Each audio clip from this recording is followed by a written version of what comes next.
Alrighty. Another day, leaving work. Another day, catching up, talking with y'all. So I actually had a pretty interesting day at work where did a little off-feet conditioning with my sappers. And during that, actually before that, I got a text from one of our company commanders saying, hey, remember that thing we did a few weeks ago? He brought his M4 in for a training session with a little 9mm piece of ammo that wasn't ammo, it was actually just a fucking laser. So kind of like what you would have at a concealed carry class where it's just a fucking laser sight, but it's actually that piece of ammo in the weapon. It's like, hey, I got one of those. Like, you want to come to my armor and come get an M4 and an M17, sign them out, y'all can use them for the training. I'm like, that sounds fucking awesome. So I gotta go sign out some fucking weapons. So I gotta go walk around footprint like, hey, I got a fucking handgun and rifle on me. Let's go have some fun fucking training session, if I may. So, gotta do that. Did some assault bike sprints, did some rowing. In between the assault bike sprints, it was just maintain rifle and handgun laser on targets for about 10 seconds, best as you could. Did that they got 8 total times with the weapon. It was pretty good. It was pretty fun. Never thought I would have a day, or never thought I would have a job where part of my job was handling firearms and being able to go get firearms and actually use them for a training event. Yeah, that was not in my playbook for how I thought my life or my career would go, but like, I am not mad about it. That was kind of cool. That was pretty fun. So, getting into some real shit, we are going to talk about accessories. I think accessories for weightlifting are almost 100% utter and complete bullshit. 100%, without a doubt. So, I always do these talks much better when I have a little more energy in my system. So let's toss one of these in, and we're gonna go for a little bit of a rant. So, accessories for weightlifting in general are just like complete and utter bullshit, and honestly, like, they're a waste of your fucking time. And that's why so many people just skip their accessories. Like, powerlifters, weightlifters, strength sport athletes just in general are notorious for only maxing out, only doing the heavy lifts, and then skipping accessories. Like, it's notorious. One reason for that is just overall the thought process behind them, that the stuff we are doing, the main lifts we are doing, are the main. That is where my progress is coming from. These accessories are just extras to help me look better, to just, I don't know, whatever the fuck they think. But accessories are always placed as, hey, these are optional. These aren't going to help. These aren't going to hinder you. They may help a little bit, but, like, they are not the main event. They're not the fucking dessert. They're like a fucking they're a little broth soup as an appetizer. They're nothing. They're absolutely fucking nothing. A broth soup appetizer at the end of your meal. Like, do I have to? Like, I guess I will if you tell me to, but, like, I don't really want to. And if you're not watching, I'm not going to drink it. Weird analogy, but so when you look at accessories, like, we've talked about this before. If you're squatting and pulling and cleaning and snatching and jerking anything sort of remotely heavy, you don't need more isometric core work. By literally having 200 kilos on your back and squatting, you're doing more stimulus to your core isometrically than you ever could with a plank. So already, right off the bat, any isometric core is a waste of time if we can lift any sort of moderately heavy weight and we have any sort of training history. Okay?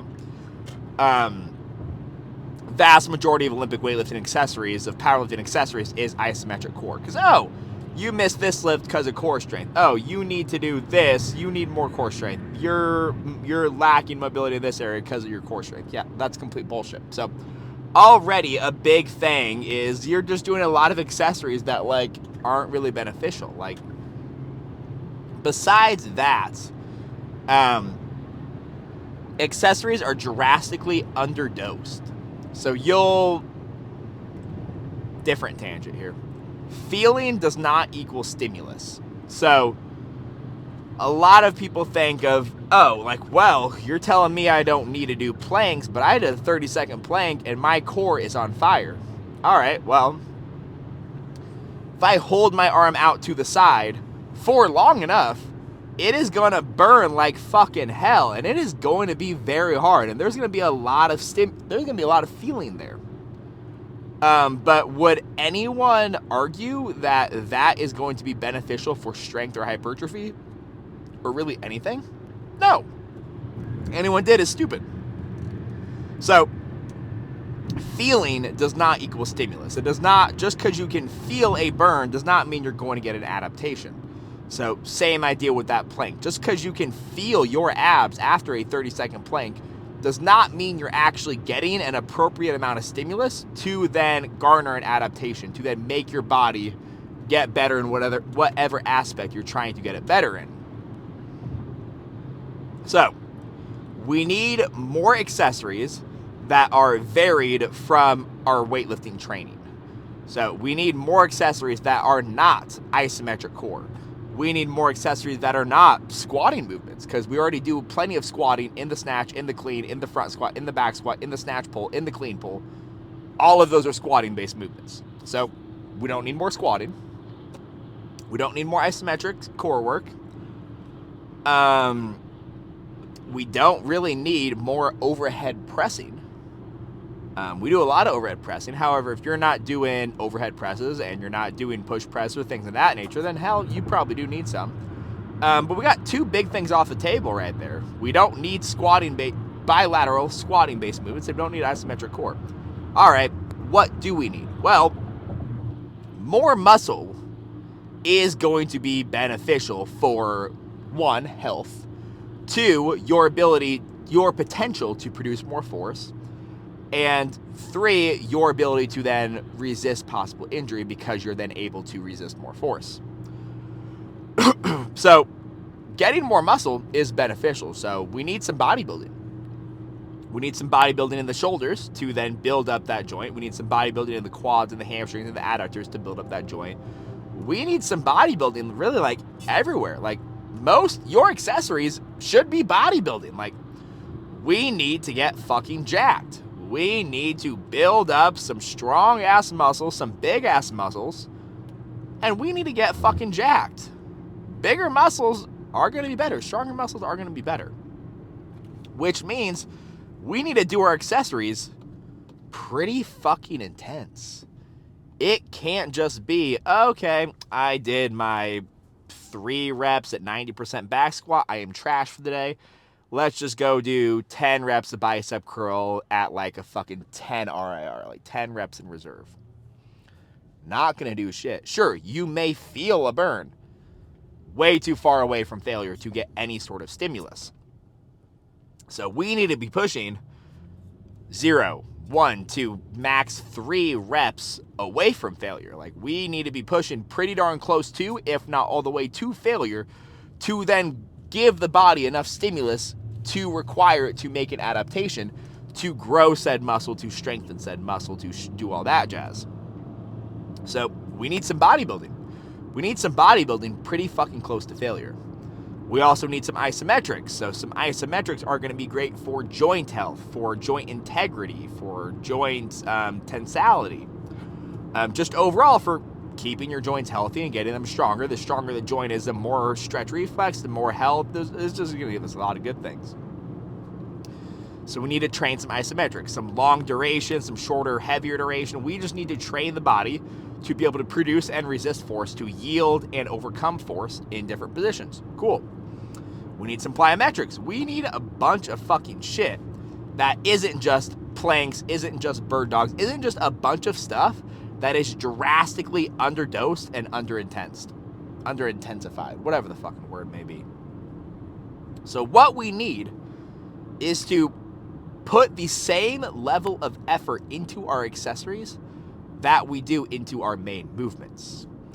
One big thing, so I recently put all of my athletes onto Train Heroic instead of just giving them a Google Sheet, because on there, like in their Google Sheet, you got your main shit, you got all these different metrics, and then down there, accessories, it's this little tab, like, oh, do this. I'm like, all right, well, already just visually and how I'm putting this out there, I'm making it a lower priority than the rest. So put it in Train Heroic, you can see like, hey, it's got all the same shit. We're tracking all the same shit as our main movements. Like, it is of utmost importance though.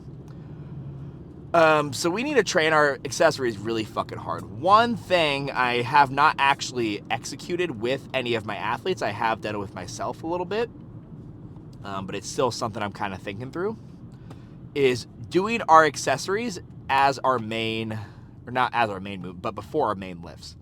So already we get a lot of joint pain in athletes. That's just like a given. That's just every fucking weightlifter has joint pain, and we've talked about it in that different videos. That does not need to be accepted, and that shouldn't be a thing, but it is. Putting the accessories before the main lift. So one, we are going to be stronger, so then we can then push harder in our accessories. Two, it's just some extra warm-up. Like if we do some fucking leg curls, if we do some bicep curls, if we just do some shit before we start going overhead, before we start squatting, your joints have more time to lubricate, they have more time to warm up, they have more time to feel better. So honestly, like your joints may feel better doing some accessories before.